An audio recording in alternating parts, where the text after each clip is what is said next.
కుంభరాశి వారికి ఉన్నటువంటి సమస్యలు ఏవైతే ఉన్నాయో అంటే ఆరోగ్య సమస్యలు, అదేవిధంగా ఉద్యోగపరమైనటువంటి సమస్యల నుంచి బయటికి రావడానికి 2026 అనేది ఒక మంచి ఓపెనింగ్ డోర్ లాగా ఉపయోగపడుతుంది.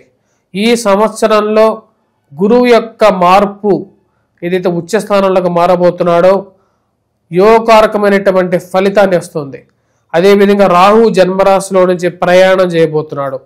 సమస్యలు, చీకు చింతలు కలిగించేటువంటి చుట్టూ ఉన్నటువంటి సమస్యల నుంచి విముక్తి ఎప్పుడు దొరుకుతుందిరా దేవుడా అని చెప్పి ప్రయత్నం చేస్తున్నటువంటి వారికి ఆ దేవుడే ఒక్కొక్క అడ్డుని తొలగిస్తూ మీ జీవితాన్ని ముందుకు తీసుకువెళ్ళటానికి సరైనటువంటి సమయం 2026లో రాబోతున్నది.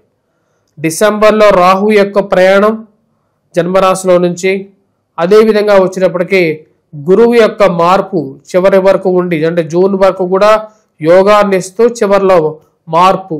ఈ యొక్క సంవత్సరం మీకు సంతాన ప్రాప్తిని, ఉద్యోగ ప్రాప్తిని, అదేవిధంగా ప్రమోషన్స్లోను అధికమైనటువంటి జీతాన్ని పెంపొందించుకోవడానికి కూడా అనుకూలమైనటువంటి సమయాన్ని ఇవ్వగలుగుతుంది. గృహ కొనుగోలు విషయంలోనూ అనుకూలమైనటువంటి పరిస్థితిని కలిగించగలుగుతాడు. రియల్ ఎస్టేట్ సంబంధితమైన వ్యవహార విషయాల్లోనూ చాకచక్యంగా ముందుకు దూసుకెళ్ళగలుగుతారు. ఈ యొక్క సంవత్సరాల్లో రాజకీయమైనటువంటి మార్పులకి నాంది పలికి ముందుకు వెళ్ళాలని చెప్పి నిర్ణయించుకుంటారు. ఓవరాల్గా 2026 అనేది మీ జీవితంలో అనుకూలమైనతో పాటు కొన్ని ప్రతికూలమైనటువంటి విషయాలకి కూడా కేంద్ర బిందువుగా ఉంటుంది.